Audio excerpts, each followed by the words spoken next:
Everyone, मैं सुष्मिता त्रिपाठी स्वागत करती हूँ आप सभी का बहुत सारा आज की क्लास में बैंकिंग वाला चैनल पर। तो ये हमारी वीकली करंट अफेयर्स है जहाँ पे हम लोग फटाफट जो भी सबसे इंपॉर्टेंट वीक की करंट अफेयर्स रहे हैं उनको एमसीक्यू फॉर्मेट में कर लेंगे। तो आई होप मेरी तरफ से सारी चीजें क्लियर हैं, कोई दिक्कत तो परेशानी नहीं है। इस पूरे सेशन में हम लोग सिर्फ और सिर्फ एमसीक्यू करते हैं, यानी क्वेश्चंस एंड आंसर्स, क्योंकि ये पूरा सेशन रिवीजन पे होता है जो हमने पूरे हफ्ते पढ़ाई करी होती है। तो चलो फटाफट शुरू करते हैं। अगर आपको ये सारी चीजें डिटेल में पढ़नी है तो आपको ज्वाइन करनी होगी करंट अफेयर्स की class Monday to Saturday banking वाला चैनल पे 6:45 AM पर। चलो अब आज की क्लास संडे को हम 8 AM से वीकली करंट अफेयर्स एमसीक्यूज करते हैं, तो 7 AM पे वीकली करंट अफेयर्स एमसीक्यूज करते हैं। तो चलो अब शुरू करते हैं अपनी क्लास को और एक एक करके जो भी इंपॉर्टेंट क्वेश्चंस हैं सारे के सारे कर लेते हैं ताकि कहीं कोई कंफ्यूजन ना रह जाए। So starting the session. सबसे पहले आप जैसा देख सकते हो, किस मंत्रालय के साथ ministry of new renewable energy ने डिसाइड किया है कि ये मिल करके ग्रीन एनर्जी को प्रमोट करेंगे। तो ये खबर हम लोगों ने पढ़ी थी, ठीक है। Ministry of new renewable energy ने कहा है कि मिनिस्ट्री ऑफ कोल के साथ में मिल करके ग्रीन एनर्जी पे काम करेंगे, जहां पे जो मिनिस्ट्री ऑफ कोल होगी ये इनको लैंड एंड कैपिटल प्रोवाइड करेगी जहां पे माइनिंग ऑलरेडी हो चुकी है, और ministry of new renewable energy उनके सपोर्ट के साथ में मिलकर वहां पे न्यू रिन्यूएबल एनर्जी प्रोजेक्ट्स को इंस्टॉल करेगी, जिससे हमारे देश में जो कार्बन को कम करने का एक एम है, कब तक का, by the year 2070 carbon emission को जीरो करने का, वो हम लोग पूरा कर सके। तो इसका आंसर क्या था दोस्तों? इसका आंसर था मिनिस्ट्री ऑफ कोल। ओके, यहाँ पे आप देख सकते हो सारी चीजें आपको एक साथ में मिल जाएंगी। यहाँ पे ये याद रखे रहिएगा कि इंडिया का जो टारगेट है वो किस ईयर तक, इंडिया का टारगेट किस ईयर तक कार्बन एमिशन को जीरो करने का है, वो इंपॉर्टेंट है, वो आप लोगों को याद रखना होगा। ओके चलो, नाउ मूविंग टू नेक्स्ट। किसको अपॉइंट किया गया है नया whole time director Axis bank का? तो एक्सिस बैंक के अंदर किसको नया होल टाइम डायरेक्टर अपॉइंट किया गया है? ये किसको अपॉइंट किया गया दोस्तों? मुनीश शारदा को, ठीक है। अभी भी मुनीश शारदा जी को एक्सिस बैंक के अंदर नया होल टाइम डायरेक्टर अपॉइंट किया है। मैंने आप लोगों के साथ में ये भी क्लास में डिस्कशन करी थी कि आरबीआई का एक नया सर्कुलर आया है जिसमें आरबीआई ने कहा है कि जितने भी प्राइवेट सेक्टर बैंक हैं हमारे देश में, उन सभी बैंकों को अपने वहां पे 2 होल टाइम डायरेक्टर अपॉइंट करना ही होगा। तो वो एक पॉइंट को भी याद रखिएगा। खैर, इसका आंसर था मनीष शारदा, जो आप लोग यहाँ पे देख सकते हो। एक्सिस बैंक एक प्राइवेट सेक्टर बैंक है हमारे देश का, जिसका हेड ऑफिस मुंबई के अंदर होता है, और हमारे देश के सबसे बड़े प्राइवेट सेक्टर बैंक्स में से एक्सिस बैंक भी एक है। ओके चलो, मूविंग टू नेक्स्ट। अभी जाकपे को फाइनली इन प्रिंसिपल अप्रूवल दे दिया गया आरबीआई के द्वारा कि यह अब एक पेमेंट एग्रीगेटर की तरह से काम कर सकता है। जाकपे इनमें से किस पेमेंट गेटवे का एक आर्म है या किसकी एक सब्सिडियरी है? स्ट्राइप, पेयू, पेटीएम, पेपाल या मोबिक्विक? तो ये भी हम लोगों ने कई बार ये क्वेश्चन कर रखा है घुमा फिरा के इधर उधर से। मैंने आपको बहुत सारी बातें पेमेंट एग्रीगेटर और पेमेंट गेटवे के बारे में भी बताई थी। इसका आंसर क्या होगा दोस्तों? इसका आंसर होगा मोबिक्विक, ठीक है। तो जो जाकपे है ये मोबिक्विक का आर्म है और अभी इसको अलाउ किया गया है कि एक पेमेंट एग्रीगेटर की तरह काम कर सकता है। पेमेंट एग्रीगेटर का मतलब होता है वो संस्थाएं जो कि पेमेंट के जितने भी तरीके होते हैं उनको एक तरफ एक साथ करके मर्चेंट्स को दे दे, जो ऑनलाइन सर्विसेज प्रोवाइड कर रहे हैं अपने कस्टमर्स को, ताकि वो आसानी से हर एक मोड से पेमेंट को रिसीव कर सके। हमारे देश में आरबीआई ने ये भी एक नियम रख रखा है कि अगर कोई भी संस्था एक पेमेंट एग्रीगेटर की तरह काम करना चाहता है तो उसका फर्स्ट ईयर में मिनिमम नेटवर्थ 15 करोड़ होना चाहिए, जो कि बाय द नेक्स्ट 3 ईयर बढ़ करके कितना हो जाना चाहिए? 25 करोड़ हो जाना चाहिए। तो ये भी हम लोगों ने साइमल्टेनियसली बहुत बारी कर रखा है, रिमेंबर दिस पॉइंट। ओके चलो नेक्स्ट। किसको इलेक्ट किया गया है नया किंग ऑफ मलेशिया का? ठीक है, तो किंग ऑफ मलेशिया में किसको अपॉइंट किया गया है? अभी यहाँ पे अपॉइंट किया गया सुल्तान इब्राहिम जी को, जो कि जोहर स्टेट के रूलर थे, इनको अपॉइंट कर लिया गया। इसका आंसर क्या हो जाएगा? ए सुल्तान इब्राहिम। ये अभी अपॉइंट किए गए हैं। ये जोहर स्टेट के क्या थे? रूलर थे, और अब ये यहाँ के नए क्या बन जाएंगे? ये नए बन जाएंगे यहाँ के किंग। यहाँ जरा एक पॉइंट देखिएगा कि ये रिप्लेस करेंगे किसको? ये रिप्लेस करेंगे अल सुल्तान अब्दुल्ला इब्नी सुल्तान अहमद शाह। ये इनको क्या करने वाले? इनको रिप्लेस करने वाले हैं। ओके, ये इंपॉर्टेंट है, ध्यान रखे रहिएगा। ओके, साउथ एशियन, अब जैसे कुछ कंट्री में अभी भी मोनार्क सिस्टम है, कहीं कहीं खत्म हो गया, कहीं कहीं पर है, तो मलेशिया में है ये चीज। ओके, ध्यान रखना इस बात को। अगला देखो, इनमें से कौन सी कंपनी ने अनवील किया है इंडिया का पहला satellite based gigabit broadband service, ताकि वो कनेक्ट कर सके रिमोट पार्ट्स ऑफ इंडिया को हाई स्पीड इंटरनेट से? ठीक है, तो सैटेलाइट से क्या करने वाले हैं, इंटरनेट प्रोवाइड करने वाले हैं, ताकि जो रिमोट पार्ट्स होती है हमारी कंट्री को, उसको भी इंटरनेट की सुविधा दी जा सके। किसने किया है दोस्तों, याद करो, हमने ये भी डिस्कशन कर रखी है, ये किया है रिलायंस ने, ठीक है। तो रिलायंस ने अभी इसके लिए जो है गीगाबिट, एक नया जियो स्पेस फाइबर की अनवीलिंग की है, जिसमें इन्होंने बताया है कि क्या करने वाले हैं, सैटेलाइट आधारित गीगाबिट ब्रॉडबैंड सर्विस देंगे, ताकि जितनी भी रिमोट जगह है उनको क्या कर सके, उनको इंटरनेट से कवर कर सके। Okay, next question. अभी अभी दर्पण ईनानी, सौंदर्य प्रधान और अश्विन जी को गोल्ड मेडल मिला है। ये जो स्पोर्ट्स पर्सन हैं ये एसोसिएटेड है कौन सी गेम से, ठीक है। तो किस गेम से ये लोग एसोसिएटेड हैं जिन्हें गोल्ड मेडल मिला था? These people are associated with chess. याद रखो, इंपॉर्टेंट पॉइंट है। कब इन्हें ये गोल्ड मेडल मिला है? तो हंगजाऊ एशियन पैरा गेम्स जो हो रहा था, एशियन गेम्स के बाद में एशियन पैरा गेम्स हुआ था, कहां पर? वहीं जहां पे एशियन गेम्स हुआ था, हंगजाऊ, ठीक है। तो यहां पर इन तीनों लोगों को चेस में गोल्ड मेडल मिला था। क्वेश्चन ऐसे बन सकता है, ये लोग किस गेम से एसोसिएटेड है, या इन्हें कौन सा मेडल मिला था, या फिर ये जो इन्हें मेडल मिला था एशियन पैरा गेम्स में, ये कहाँ हो रहा था। ऐसे भी कुछ क्वेश्चन फ्रेम किए जा सकते हैं आपको कंफ्यूज करने के लिए। तीनों लोगों के नाम से भी क्वेश्चन बन सकते हैं कि कौन थे या कौन नहीं थे। ओके, सो ये पॉइंट्स भी जरा इंपॉर्टेंट है। दिलीप महादुक गवित को गोल्ड मेडल मिला है, इनमें से कौन से इवेंट में? Asian Para Games in Hangzhou में। 400 metre T47 event, 400 metre T64, 100 metre T11, 200 metre T11, 400 metre T11। इसका आंसर क्या होगा दोस्तों? 400 मीटर T47 इवेंट में इन्हें क्या मिला है? इन्हें गोल्ड मेडल मिला है। ओके, यूनाइटेड नेशन ने रिकॉग्नाइज किया है 29 अक्टूबर को international day for care and support, ठीक है। The theme for international day for care and support. तो आपसे पूछा जा रहा है कि इन्होंने 29 अक्टूबर को अभी अभी रिकॉग्नाइज किया गया international day for care and support. इसका थीम क्या था इस बारी? तो इसका थीम क्या था?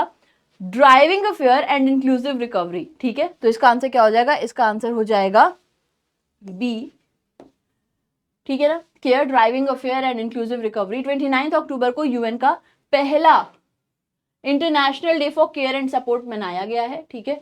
और यहाँ पे रिकॉग्नाइज किया जाएगा जो भी लेगेसी है पहली इंटरनेशनल डे फॉर केयर की, जो कि फाउंडेशन की गई थी 4 साल पहले आज से, ठीक है। बाकी थीम आप लोग इधर देख सकते हो। अगला देखिए, इनमें से कौन सी एयरक्राफ्ट मैन्युफैक्चरर ने साइन किया है एमओयू सैफरन एयरक्राफ्ट के साथ में, ताकि वो डेवलप कर सके industrial cooperation in ring forging manufacturing for commercial engine, ठीक है। तो बेसिकली आप कह सकते हो कि कमर्शियल इंजन की मैन्युफैक्चरिंग के लिए सैफरन के साथ में किसने एमओयू की साइनिंग की है? हमने ये भी पूरी डिटेल में पढ़ रखी है। इसको करने वाला है हिंदुस्तान एरोनॉटिक्स लिमिटेड, ठीक है। तो हिंदुस्तान एरोनॉटिक्स और सैफरन ने मिलकर के एमओयू साइनिंग की है। क्यों की है? ताकि ये मिल करके इंडस्ट्रियली कोऑपरेट कर सके और मैन्युफैक्चर कर सके कमर्शियल इंजन को, ठीक है। ये बड़ा इंपॉर्टेंट पॉइंट है।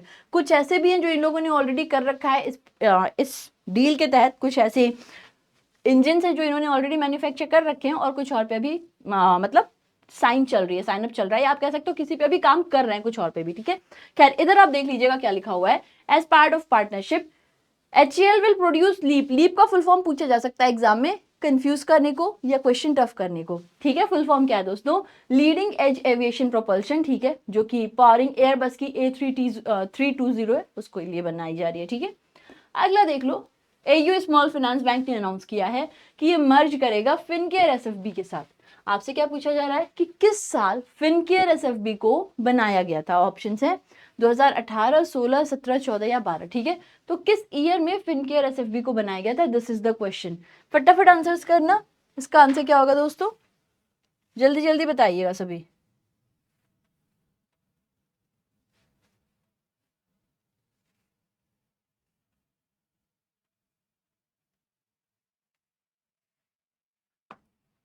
चलो, इसका आंसर है 2017, ठीक है। इसका आंसर है 2017। देखो, AU स्मॉल फाइनेंस बैंक और फिनकेयर स्मॉल फाइनेंस बैंक, ये दोनों एक दूसरे के साथ क्या होने वाले हैं? मर्ज होने वाले हैं। क्यों मर्ज होने वाले हैं?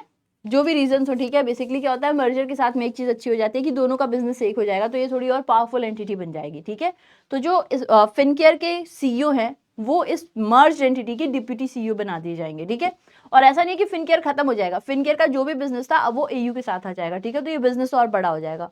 अभी तक SFBs मर्ज नहीं हुए थे, पहली बार SFB को मर्ज किया जा रहा है, ठीक है दोस्तों। बाकी आप देख सकते हो कि इसका सही आंसर है 2017। AU स्मॉल फाइनेंस बैंक के साथ में मर्ज किया जा रहा है फिनकेयर को।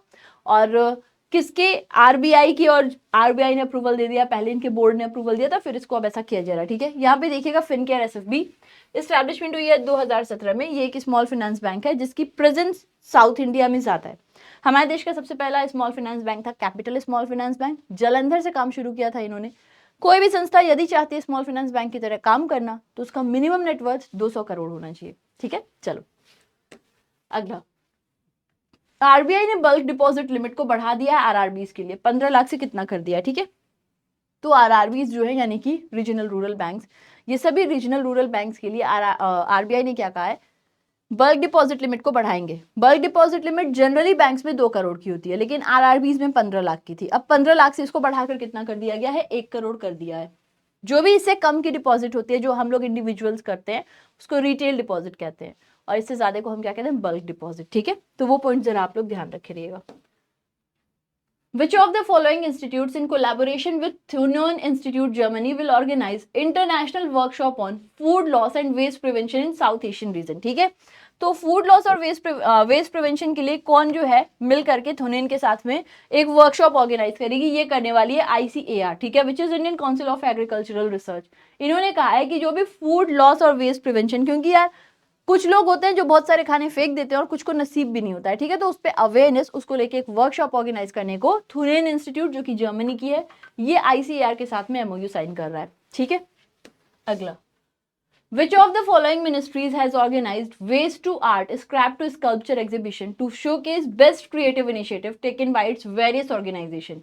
तो ये एक इंपॉर्टेंट चीज है, आपसे क्या पूछा जा रहा है कि इनमें से कौन सी मंत्रालय है जिन्होंने ऑर्गेनाइज किया है waste to art scrap to sculpture exhibition, ताकि जो भी क्रिएटिव बन सकते हैं वो चीज शोकेस किया जाए। इसको करने वाली है मिनिस्ट्री ऑफ कल्चर, ठीक है। मिनिस्ट्री ऑफ कल्चर ने ऑर्गेनाइज किया था waste to art scrap to sculpture exhibition को, मिनिस्ट्री ऑफ कल्चर के द्वारा आया था। और बेसिकली क्या किया जाएगा कि जो भी अलग अलग संस्थाएं हैं जो वेस्ट का सही से यूज कर सकती है, उससे दिखा सकते हैं कि क्या क्या है, उसको शोकेस किया जाएगा, ठीक है। इसका इनॉग्रेशन किसने किया था, ये किया था minister of state for culture Arjun Ram Meghwal ने, ठीक है। अगला, अभी अभी फाइनेंशियल एक्शन टास्क फोर्स ने ऐड किया है किस कंट्री को ग्रे लिस्ट में। तो हमने ये तो पढ़ा था कि केमैन आइलैंड, पनामा वगैरह को ग्रे लिस्ट के बाहर कर दिया गया है। देखो FATF क्या है, FATF का निर्माण G7 कंट्रीज ने 1989 में किया था, जिसका सचिवालय पेरिस के अंदर होता है, OECD में, है ना।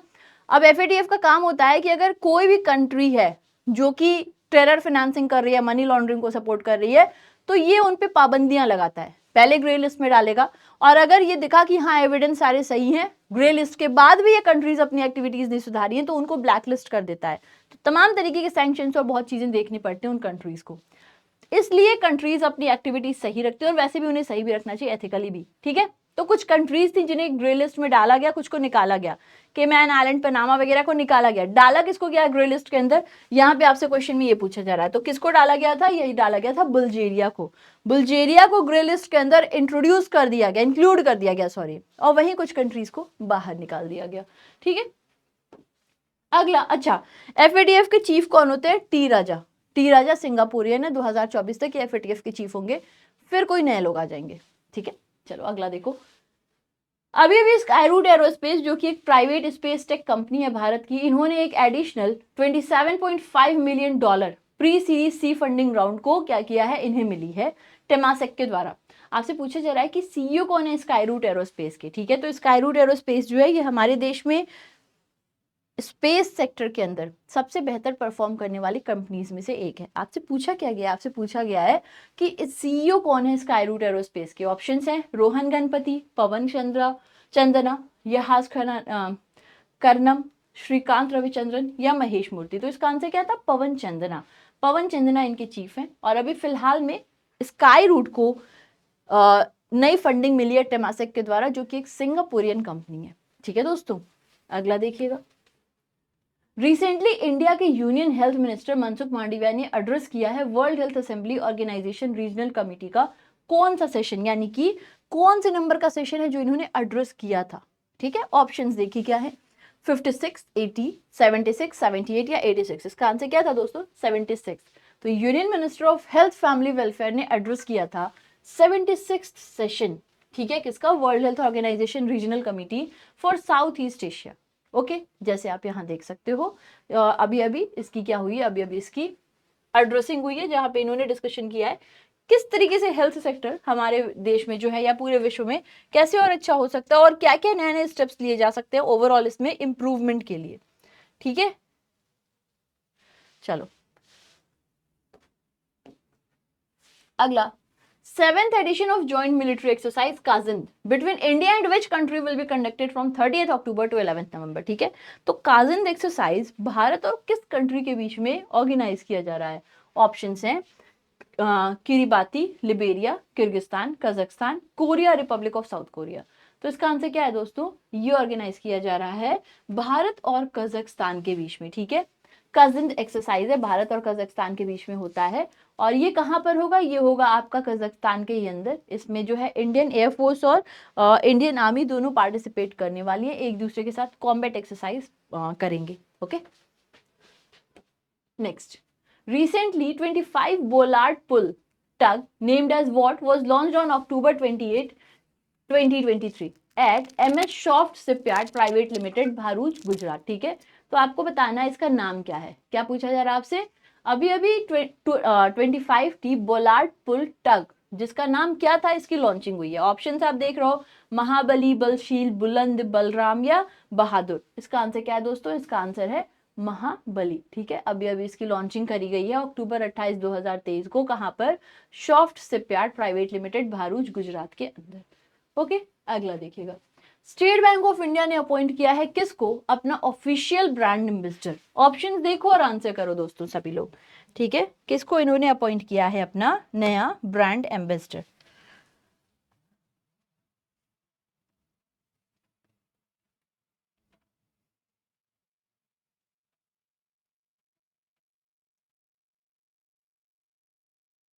बताओ भाई।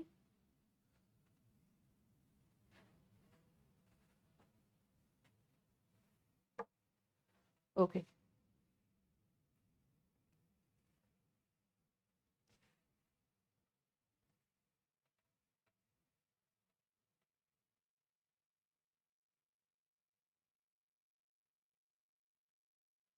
ओके, चलो ठीक है।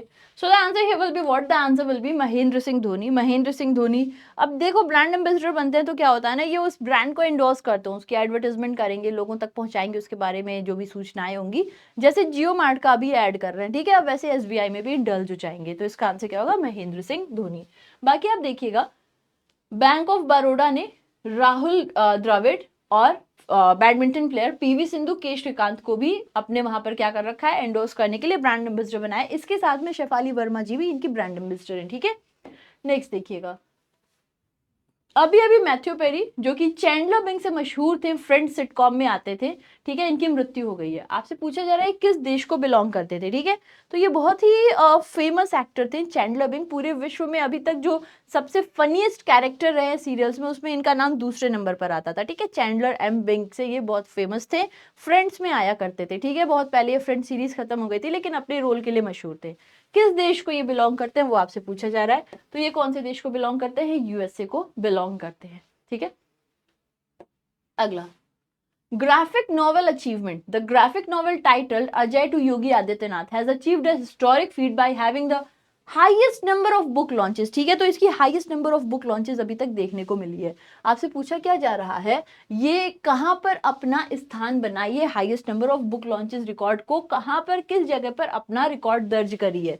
ऑप्शंस हैं Asia book of records, India book of records, world book of records, Guinness world book of record या इंटरनेशनल बुक ऑफ रिकॉर्ड्स। इसका आंसर क्या होगा? Asia book of records. ठीक है, याद रखिएगा।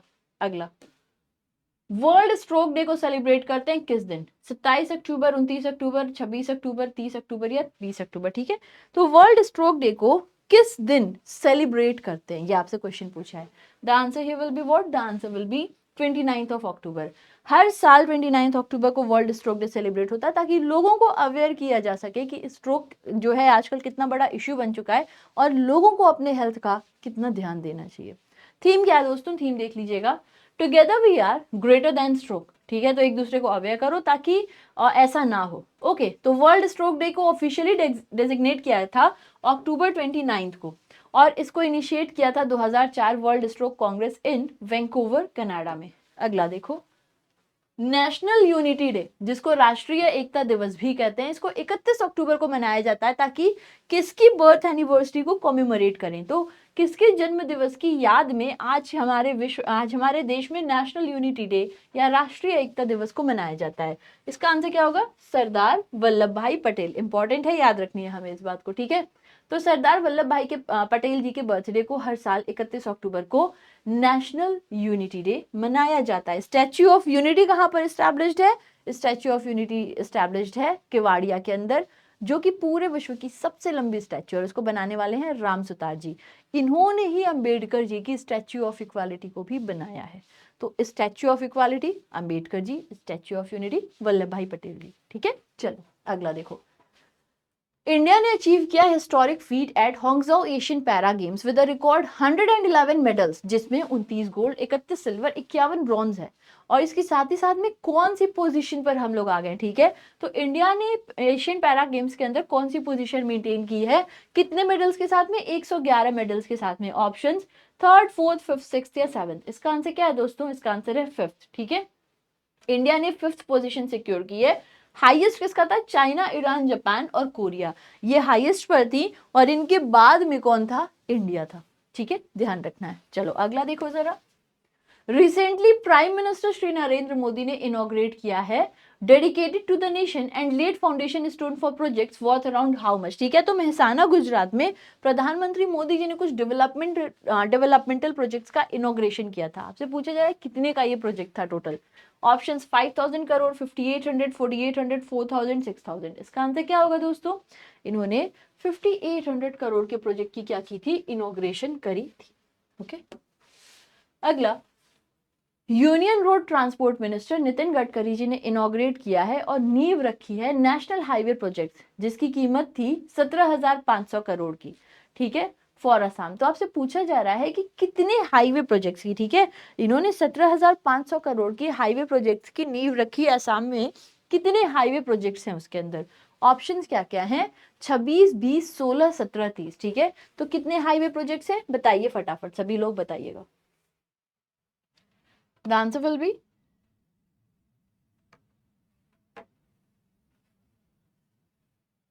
हाँ भाई, इजी है।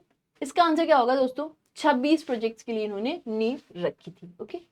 अगला, whose tenure as chairman of Shri Somnath Trust has been extended for an additional 5 years, ठीक है। तो किसका टेन्योर था सोमनाथ ट्रस्ट के चेयरमैन, ठीक है, जो सोमनाथ ट्रस्ट है उसके चेयरमैन का टेन्योर किसका बढ़ा दिया गया? तो ये नरेंद्र मोदी जी हैं जो चेयरमैन है कहाँ के? सोमनाथ ट्रस्ट के। इनको 5 इयर्स का एक्सटेंशन अभी अभी दिया गया है। इनकी मीटिंग भी हुई थी गांधीनगर में, उसमें और कुछ दिन पहले डिसाइड भी हुआ था कि इनका फर्दर जो टेन्योर है उसको बढ़ा दिया जाएगा, ठीक है। अगला, Which of the following nation has handed down a death sentence to 8 former Indian Navy veterans who were detained in its capital in 2022? ठीक है, तो कौन से राष्ट्र ने भारत के 8 नेवी पर्सनल से उनको डेथ सेंटेंस दिया है? ऑप्शन है Saudi Arabia, UAE, Qatar, Oman या बहरान। इसका आंसर क्या होगा? इसका आंसर होगा कतर, ठीक है। अगला, According to World Gold Council's recent report, which of the following is top gold consumer nation in the world? ठीक है, तो अभी वर्ल्ड गोल्ड काउंसिल की रिपोर्ट आई थी जिसमें इन्होंने बताया था पूरे विश्व भर में जो गोल्ड का डिमांड है वो थोड़ा सा कम हुआ है भारत के अंदर, लेकिन ज्वेलरी और गोल्ड का कंजम्पशन थोड़ा सा बढ़ा है कंपैरेटिवली। पर पूरे विश्व में सबसे बड़ा इनका कंज्यूमर कौन है? ऑप्शंस आप देख रहे हैं, India, China, Russia, UAE, Qatar. इसका आंसर क्या होगा? इसका आंसर होगा China. China is the biggest consumer. अगला, IMF के मुताबिक navigating global divergences report for October 2023 global growth is expected to remain at what percent? ध्यान से देखिएगा क्या पूछा जा रहा है। IMF के मुताबिक नेविगेटिंग ग्लोबल डाइवर्जेंसेस रिपोर्ट आई है अक्टूबर 2023 की, ग्लोबल ग्रोथ को कितने परसेंटेज से ये रहेगा 2024 में, ठीक है। इन्होंने 2022 का बताया कितना था, 2023 में कितना, 2024 में कितना रहेगा, ओके। तो इसका आंसर क्या है दोस्तों? इसका आंसर है 2.9%। अब बहुत ध्यान से देखिएगा, इन्होंने ये भी बताया है कि ग्लोबल ग्रोथ 3% रहेगी कब? 2023 में, और यही 2024 में कितनी हो जाएगी? 2024 में 2.9% हो जाएगी। अगला देखो, कौन से देश ने एलोकेट किया 44.7 million dollar, sorry 44.7 million dollar, sorry रुपए, ठीक है, 3 ईयर्स में, ताकि फूड सिक्योरिटी और एनवायरमेंटल प्रोटेक्शन बेहतर हो सके, हंगर प्रोजेक्ट को सपोर्ट कर सके उत्तराखंड के। तो ये किसने किया है? ये करने वाला देश था नीदरलैंड, फ्रांस, जर्मनी, नॉर्वे या स्वीडन। ये करने वाला था नॉर्वे। नॉर्वे ने हंगर प्रोजेक्ट के लिए 44.7 मिलियन डॉलर दिया है। सितंबर 2026 तक ये इस प्रोजेक्ट को क्या करने वाले हैं दोस्तों? सपोर्ट करने वाले हैं। ठीक है, चलो अगला देखो जरा। अभी अभी नरेंद्र मोदी जी ने गुजरात का पहला हेरिटेज ट्रेन फ्लैग ऑफ किया है सरदार पटेल की बर्थ एनिवर्सरी पे। जो नया टूरिस्ट ट्रेन है ये कहां से लेके एकता नगर तक जाएगा और टूरिस्ट मूवमेंट को बढ़ाएगा? साबरमती, अहमदाबाद, कच्छ, वडोदरा, राजकोट। तो ये जो नया हेरिटेज ट्रेन है, हेरिटेज एक्सप्रेस, 182 किलोमीटर चलेगा। ठीक है, 850 या 880 रुपए इसका जो है किराया होगा। कहां से लेके एकता नगर यानी केवाड़िया तक जाएगा? तो ये अहमदाबाद से लेके केवाड़िया तक रन करेगा। कब इसकी इनॉग्रेशन हुई है? यूनिटी डे या फिर पटेल जी की बर्थ एनिवर्सरी विच इज 31 अक्टूबर। ठीक है, अगला। अभी अभी स्वान एनर्जी, जो कि एक कहां पे स्थित कॉन्ग्लोमरेट है, इन्होंने रिलायंस नेवल इंजीनियरिंग को 231 करोड़ में खरीदा है। कोलकाता, चेन्नई, मुंबई, गोवा, विशाखापट्टनम। तो इसका आंसर क्या है? इसका आंसर है मुंबई। ओके, स्वान एनर्जी जो कि स्थित है मुंबई के अंदर। ओके, तो इन्होंने रिलायंस का जो पूरा बिजनेस है किस चीज का, नेवल इंजीनियरिंग का, वो इन्होंने प्रोक्योर किया है। अगला, किस शहर में 3 दिन लंबा global conference on cooperation in enforcement matters हुआ था हाल फिलहाल में? ऑप्शन है नई दिल्ली, मुंबई, चेन्नई, हैदराबाद या चंडीगढ़। तो ये कहां पर हुआ था दोस्तों? ये हुआ था नई दिल्ली के अंदर। Okay, next. Union power new renewable energy minister R K Singh के मुताबिक जो रिन्यूएबल एनर्जी सोर्सेज हैं वो 65% तक पूरे विश्व की इलेक्ट्रिसिटी का डिमांड फुलफिल कर सकती हैं किस ईयर तक? ऑप्शन है 2030, 2025, 2035, 2040, 2050। तो अभी आईएसए का सेशन हो रहा था जहां पर आर के सिंह जी जो इन प्रेसिडेंट हैं आईएसए के, और डायरेक्टर जनरल कौन होते हैं? अजय माथुर। खैर, तो आर के सिंह जी ने ये बयान दिया है कि पूरे विश्व की जो इलेक्ट्रिसिटी नीड है उसकी 65% केवल हम लोगों की पूरे विश्व की रिन्यूएबल एनर्जी फुलफिल कर सकती है। और ऐसा वो कब तक कर पाएगी? ऐसा वो कर पाएगी 2030 तक। और ये जो नीड है इसको चाहे अगर रिन्यूएबल एनर्जी पूरी तरह से फुलफिल कर सकती है 90% तक सन 2050 तक। तो अगर इनका ज्यादा यूज हो तो शायद जो हम लोग फॉसिल फ्यूल पे डिपेंडेंस है हमारी वो कम हो सकेगी, जो कि एक अच्छा साइन है ना। अगला, किस यूनिवर्सिटी के साथ में आंध्र प्रदेश में यूनिवर्सिटी ऑफ साउथ फ्लोरिडा ने एमओयू की साइनिंग करी है ताकि ये मिलकर कोलैब करें रिसर्च पे, स्टूडेंट एक्सचेंज, फैकल्टी इंटरैक्शंस और कल्चरल एंगेजमेंट दो इंस्टीट्यूशंस के बीच में? ऑप्शंस हैं national institute of technology Andhra Pradesh, Andhra university, SRM, Acharya Nagarjuna, Jawaharlal Nehru technological university. तो इसका आंसर क्या है? SRM university. ठीक है, जो एसआरएम यूनिवर्सिटी है इनके साथ में जो है एमओयू साइन किया है यूनिवर्सिटी ऑफ साउथ फ्लोरिडा ने, ताकि कोलैब करके research, student exchange, faculty interaction, इन सब पे क्या कर सके? इन सब पे काम कर सके। नेक्स्ट, इनमें से कौन सी बुक है रघुराम राजन की जिसको को ऑथर कर रहा है रोहित लांबा और ये लॉन्च होगी दिसंबर 2023 में? तो रघुराम राजन और रोहित लांबा मिलकर कौन सी किताब लिख रहे हैं जिसको दिसंबर 2023 में लॉन्च किया जाएगा? I do what I do, Breaking the Mold, Reimagining India's Economic Future, Fault Lines, How Hidden Fractures Still Threaten the World Economy, Saving Capitalism from Capitalists, What the Economic Needs Now। तो इसका answer क्या है? Breaking the Mold। ये दोनों लोग मिलकर के को-ऑथर कर रहे हैं और इसकी लॉन्चिंग होगी दिसंबर 2023 के अंदर। नेक्स्ट, विजिलेंस अवेयरनेस वीक को ऑब्जर्व किया जा रहा है 30 अक्टूबर से 5 नवंबर तक। ठीक है, किस थीम के साथ? Corruption free India for a developed nation, से no to corruption, commit to the nation, vigilant India, prosperous India, integrity of way of life, eradicate corruption, build a new India. ठीक है, तो ये जो है कौन इसको मना रहा है? ये इसको मनाया जा रहा है say no to corruption, commit to the nation, इस थीम के साथ में।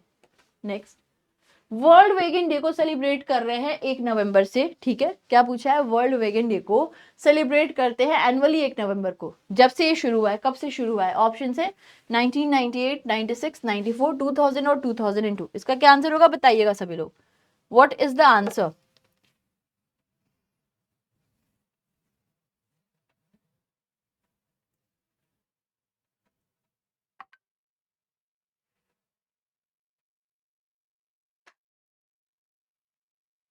ओके चलो, इसका आंसर क्या होगा दोस्तों? इसका आंसर होगा 1994। Okay next, which of the following bank has partnered with Reliance Retail to introduce a co-branded card in 2 variants? ठीक है, तो इनमें से कौन है जो रिलायंस रिटेल के साथ में मिलकर के पार्टनरशिप किया है ताकि वो एक को ब्रांडेड क्रेडिट कार्ड 2 अलग अलग वेरिएंट्स में लेकर के आए? ऑप्शंस में है HDFC bank, IDFC, Indian bank, SBI या येस बैंक। तो ये करने वाला कौन है? ये करने वाला है state bank of India. Reliance के साथ 2 अलग अलग वेरिएंट्स में क्या लेकर के आएंगे? कार्ड इंट्रोड्यूस करने वाले हैं। नेक्स्ट देखिएगा, अक्टूबर 2023 में टोटल जीएसटी रेवेन्यू रिपोर्ट किया गया था 1,72,003 करोड़ का। ठीक है, अगर हम देखते हैं ईयर ऑन ईयर ग्रोथ, तो ये कितना percentage year on year growth था? 13%, 15%, 18%, 20% या 25%? बताइएगा ईयर ऑन ईयर ग्रोथ में कितना था? तो इसका आंसर क्या होगा दोस्तों? इसका आंसर होगा 13%। ईयर ऑन ईयर ग्रोथ यानी लास्ट ईयर से अगर इस ईयर को आप कंपेयर करो तो कितना था? अभी तक का जो हाईएस्ट अचीवमेंट हुआ है जीएसटी का वो अप्रैल 2023 का था। ठीक है, अभी फिलहाल में देखिएगा ग्रॉस जीएसटी जो रेवेन्यू कलेक्शन हुआ है अक्टूबर 2023 में, ये 1,72,000 करोड़ था। ठीक है, 2023 में आप देख सकते हो पिछले साल से 13% यानी जो ईयर ऑन ईयर ग्रोथ की हम बात कर रहे थे वो 13% ज्यादा था। ठीक है ना, 13% ज्यादा था। Next, prime minister Narendra Modi ji ने इनॉग्रेट किया है और नींव रखी है तमाम डेवलपमेंटल प्रोजेक्ट्स की जिनकी क्या वर्थ थी? ये केवाड़िया में किया गया है। 120 करोड़, 140 करोड़, 130 करोड़, 160 करोड़ या 150 करोड़। तो इसकी क्या वर्थ थी? इसकी वर्थ थी 160 करोड़ की। ओके नेक्स्ट, सेंटर ने अर्न किया है 500 crore by disposing of office scrap during recently concluded cleanliness campaign during the campaign conducted by government from 2021 to 23।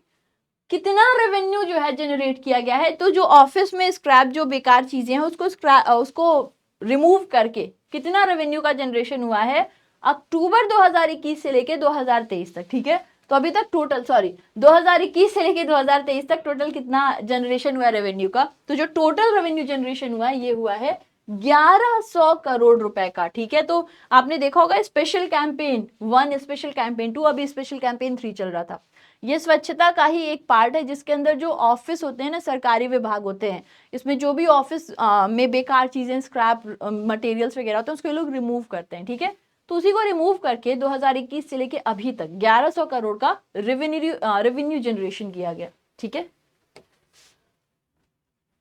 नवंबर 2023 में external affairs minister S Jaishankar ने एड्रेस किया था इंडियन डायस्पोरा। ठीक है, इन विच कंट्री, और यहां इन्होंने हाईलाइट किया था मेडिटेरेनियन कंट्री का role in promoting closer India EU ties. पुर्तगाल, मोरक्को, लेबानन, अल्जीरिया या तुनिशिया? ठीक है, तो इसका आंसर क्या होगा दोस्तों? इसका आंसर होगा पुर्तगाल।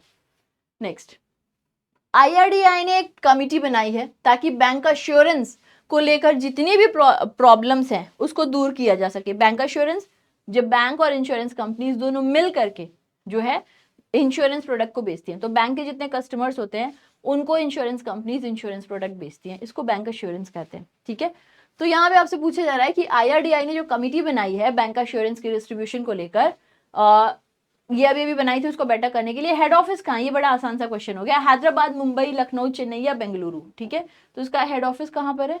अरे सॉरी हेड ऑफिस होता है इन हैदराबाद। ठीक है, चेयरपर्सन कौन होते हैं दोस्तों? तो चेयरपर्सन होते हैं देवाशीष पांडा, ध्यान रखिएगा, इंपॉर्टेंट है। ओके, अगला, department of food public distribution government of India ने ऑर्गेनाइज किया है 1 nation 1 ration card awareness drive किस स्टेट में? लद्दाख, उत्तर प्रदेश, जम्मू कश्मीर, नई दिल्ली या कर्नाटका? ठीक है, तो यहाँ पे आपसे क्या पूछा जा रहा है कि अभी अभी जो department of food public distribution है गवर्नमेंट ऑफ इंडिया ने ऑर्गेनाइज किया था क्या? 1 नेशन 1 राशन कार्ड। ठीक है, किस स्टेट में इसको किया गया था? ऑप्शंस, लद्दाख, उत्तर प्रदेश, जम्मू, नई दिल्ली या कर्नाटका? तो इसका आंसर क्या होगा दोस्तों? इसका आंसर होगा जम्मू कश्मीर। ठीक है, it was introduced in Jammu and Kashmir. अगला, which of the following union minister of state is going to participate in AI safety summit? ठीक है, तो ये AI सेफ्टी समिट कहाँ होने वाला है? यूके में। इसमें हमारे वहां से कौन पार्टिसिपेट करेंगे? ऑप्शंस क्या क्या है? श्री संजीव कुमार बलियान, श्री राजीव चंद्रशेखर, श्री धर्मेंद्र प्रधान, श्री प्रहलाद जोशी या श्री जी किशन रेड्डी? तो कौन पार्टिसिपेट करने वाले हैं दोस्तों हमारे वहां से? श्री राजीव चंद्रशेखर। अभी कुछ दिन पहले जो है देखो एआई मैंने आपके साथ में बहुत बार डिस्कस किया हुआ है, AI can be very dangerous at times, है ना। तो इसी को लेकर के अभी जो है एआई सेफ्टी समिट किया जाएगा लंदन यूके में, जहाँ पे डिस्कशन की जाएगी कि हम लोग कैसे इसको और मतलब सही कर सकते हैं पूरे समाज के लिए, कैसे ये और यूजफुल हो सकता है, ठीक है। इसमें पूरी डिस्कशन चलेगी, ओके। कुछ दिन पहले यूएन ने एक कमिटी भी कॉन्स्टिट्यूट किया था। मैंने आपको एआई के बारे में बहुत कुछ बता रखा है डेली सेशंस जो होते हैं उसमें, तो आप लोग एक बार वो देख लीजिएगा, ठीक है। चलो अगला, प्राइम मिनिस्टर नरेंद्र मोदी और इनके बांग्लादेश काउंटरपार्ट शेख हसीना ने लॉन्च किया है 3 दिन का इंडिया असिस्टेड डेवलपमेंट प्रोजेक्ट्स। अब इन प्रोजेक्ट्स में कौन सा प्रोजेक्ट है जो पहला रेलवे लिंक होगा इंडिया का नॉर्थ ईस्टर्न स्टेट्स का बांग्लादेश के लिए? रामपाल आसानसोल, खुलना मोंगला, अकाहुरा अगरतला, ढाका गुवाहाटी या नन ऑफ द अबव? इसका आंसर क्या होगा दोस्तों? इसका आंसर हो जाएगा Akhaura Agartala cross border rail link. अगला, second Rohini Nayar prize outstanding contribution rural development के लिए जो है दिया गया है। इसमें कितना कैश प्राइज दिया जाता है, ठीक है। अच्छा, ये दिया किसको गया है? दीनानाथ राजपूत को, ठीक है। इसमें कितना कैश प्राइज देते हैं?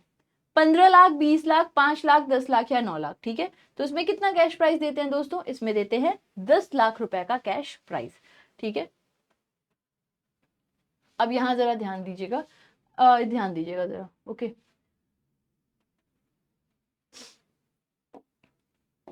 क्या ध्यान देने को मैं आपसे कह रही हूँ कि अलोंग विथ कैश प्राइस और क्या क्या भी चीजें देते हैं, तो वो चीज इधर लिखी हुई है।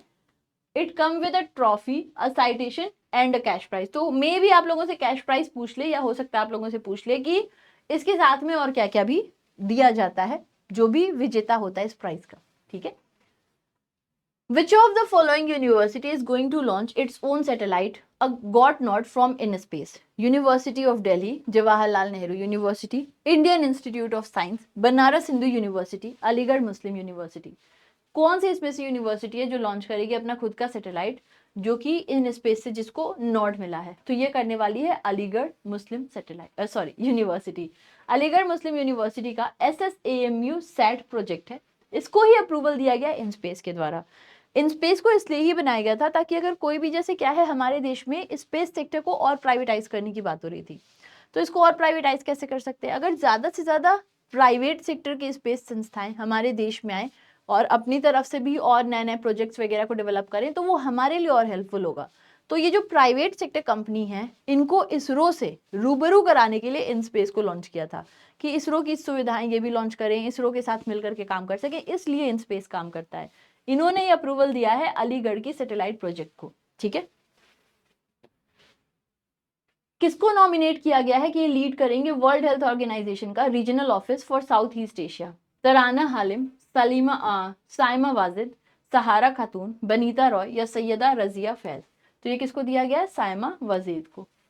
रिसेंटली नवंबर 2023 में RR स्वैन ने अज्यूम किया था post upon retirement of who was the longest serving DGP of Jammu Kashmir, ठीक है। तो longest serving DGP Jammu Kashmir के थे, इन्होंने अभी अभी रिजाइन दिया या अपनी पोस्ट को छोड़ा है और इनकी जगह RR स्वैन आए हैं। कौन थे ये जो इसके पहले थे? इसके पहले थे दिलबाग सिंह, ठीक है। RR स्वैन अब जाकर के डीजीपी बने जम्मू कश्मीर और इन्होंने रिप्लेस किया है दिलबाग सिंह जी को, ओके। अगला, अखिल हांडा ने रिजाइन किया है head of digital lending business, कौन से बैंक से? तो अखिल हांडा जी किस बैंक से एसोसिएटेड थे? अभी इन्होंने क्या किया है? अभी इन्होंने रेजिग्नेशन दी अपने पोस्ट से। SBI, एक्सिस, PNB, HDFC या फिर बैंक ऑफ बड़ौदा? इसका आंसर क्या होगा? Bank of Baroda, okay. Next, Nandini Das को ब्रिटिश एकेडमी बुक प्राइज मिला है ग्लोबल कल्चरल अंडरस्टैंडिंग, इनकी कौन सी किताब के लिए? तो नंदिनी दास जी को अभी अभी ग्लोबल कल्चरल अंडरस्टैंडिंग, ठीक है, ये बुक प्राइज इनको दिया गया, ब्रिटिश एकेडमी बुक प्राइज। इसके दौरान आपसे पूछा जा रहा है किस किताब के लिए ये प्राइज इन्हें मिला है? Manto and I, courting India, girl on a mission, Galileo Galilei या वन इंडियन वुमेन? आंसर करिएगा किसके लिए दिया गया ये प्राइज इन्हें? ये प्राइज इन्हें मिला है coating India, England, Mughal, India and the birth of empire. Next, foundation day of which of the following state duty will be celebrated at Raj Bhavan, ठीक है। तो राजभवन में 1 नवंबर को किस राज्य का फाउंडेशन डे सेलिब्रेट होगा? आंध्र प्रदेश, छत्तीसगढ़, हरियाणा, कर्नाटका, ऑल। ठीक है, इसका आंसर होगा ऑल। ठीक है, बेसिकली 8 स्टेट और 5 यूटीज थे जिनको 1 नवंबर का जिनको निर्माण हुआ था। इनका क्या होगा? सेलिब्रेशन होगा फाउंडेशन डे के तौर पर। कौन कौन से स्टेट से? आंध्र प्रदेश, छत्तीसगढ़, हरियाणा, कर्नाटका, केरल, मध्य प्रदेश, पंजाब, तमिलनाडु। यूटीज अंडमान निकोबार आइलैंड, चंडीगढ़, दिल्ली, लक्षद्वीप और पौंडीचेरी। अगला, इनमें से कौन इंडिया का पहला सिटी बन रहा है city of literature? Kozhikode, Kolkata, Bhopal, Lucknow, Mumbai. ठीक है, तो सिटी ऑफ लिटरेचर बनने वाला पहला कौन सा सिटी है? It is Kozhikode. ठीक है, देखो अक्टूबर 31 during world cities day, Kozhikode is situated in Kerala, was named City of Literature, becoming India's first city to achieve this honor. Okay, next देखिएगा, कौन सा स्मॉल फाइनेंस बैंक है जिन्होंने आईपीओ की लॉन्चिंग की है 3 नवंबर को और जो प्राइस बैंड है इनका पर शेयर का 57 to 60 है? ऑप्शंस, उज्जीवन, ईएसएफ, जन, एयू या फिनकेयर। तो ये तो हमने पढ़ा, ये दोनों आपस में क्या होने वाले हैं? मर्ज होने वाले। इसका आंसर क्या था? ईएसएफ। ठीक है, तो इस ईएसएफ स्मॉल फाइनेंस बैंक है जिन्होंने बताया है कि ये आईपीओ लॉन्च कर रहे हैं। टोटल जो आईपीओ का प्राइस है जो ये लेकर के आ रहे हैं वो कितने का कर रहे हैं? ये अप्रॉक्स हो रहा है, हाँ देखिएगा, जो टोटल कर रहे हैं इन्होंने कहा है कि इशू करेंगे कंबाइंड फ्रेश इशू 486.7 करोड़ का, जिसमें से ऑफर फॉर सेल होगा 142, बाकी का आईपीओ होगा, यानी इनिशियल पब्लिक ऑफरिंग। ठीक है, नेक्स्ट, नीति आयोग ऑर्गेनाइज कर रहा है वर्कशॉप जिसका थीम होगा harnessing data for development for accelerating progress on SDG. अब ये जो वर्कशॉप है इसमें 4 सेशंस होंगे, किस थीम पे? Sustainability, inclusion, technology, capacity, all of the above. इसका आंसर क्या होगा? All of the above. इन चारों ही थीम पर ये सेशन पूरा किया जाएगा। ठीक है,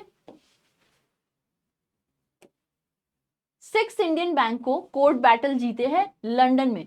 ठीक है, और अब इन्हें $2.1 बिलियन दिया जाएगा सिंगापुर सब्सिडियरी जीवीके ग्रुप के द्वारा। आपसे पूछा जा रहा है इन बैंक में कौन सा एक बैंक है? Bank of Baroda, SBI, Punjab National, Punjab and Sindh, all. तो ये हम लोगों ने पढ़ा था, इसका आंसर होगा बैंक ऑफ बड़ौदा। ठीक है, ये बाकी बैंक इसमें इंक्लूडेड नहीं थे। बैंक ऑफ बड़ौदा के साथ में क्या था? Bank of India, Canara bank, ICICI, Indian overseas और एक्सिस। ठीक है, तो बेसिकली ये केस चल रहा था, जीवीके कंपनी थी, कोल रिलेटेड काम करती थी, इन्होंने अपनी कोई पेमेंट नहीं पूरी करी थी और उसी में अभी जो लंदन का जो हाई कोर्ट है उन्होंने ये फैसला लिया है हमारे देश के बैंक्स के समर्थ में, उनको सपोर्ट किया है कि हाँ ये केस इनके फेवर में होगा और जीवीके कंपनी को $2.1 बिलियन इन बैंक्स को देना होगा, जिसमें प्रिंसिपल इंटरेस्ट दोनों अमाउंट है। ओके, लास्ट क्वेश्चन है हमारे आज का इस सेशन का। Union minister of port shipping waterway Sarbananda Sonowal ji launch कर रहे हैं डोमेस्टिक सेलिंग पहले इंटरनेशनल क्रूज लाइनर, जिसका नाम क्या है? मुंबई में Silver Sprint, Star Clipper, Costa Serena, Windjammer, Barefoot या विंडस्टार क्रूज। इसका आंसर है कोस्टा सेरेना। ठीक है, चलो, तो ये सारी बातें हम लोगों ने इसके पहले भी करी थी, आज के भी सेशन में कर ली। अगर आपको सेशन अच्छा पसंद आया हो you can give your thumb. Okay, कोई परेशानी हो आप बता सकते हो। मैंने आपको पहले बताया था यहाँ पे हम सिर्फ और सिर्फ रिवीजन करते हैं। ठीक है, यहाँ पे हम सिर्फ और सिर्फ रिवीजन करते हैं और आज के सेशन के क्वेश्चंस ऐसे थे जो आप लोग फटाफट कर सकते थे क्योंकि ये सब कुछ हो चुके हैं हमारे सेशन में, है ना। तो यहाँ ये एक रिवीजन सेशन था। हम लोग फिर मिलेंगे अपनी कल की class morning 6:45 AM daily current affairs में। Till then have a great day ahead. Thank you for joining today's class. जय हिंद, जय Bharat, God bless you people, love you, bye everyone.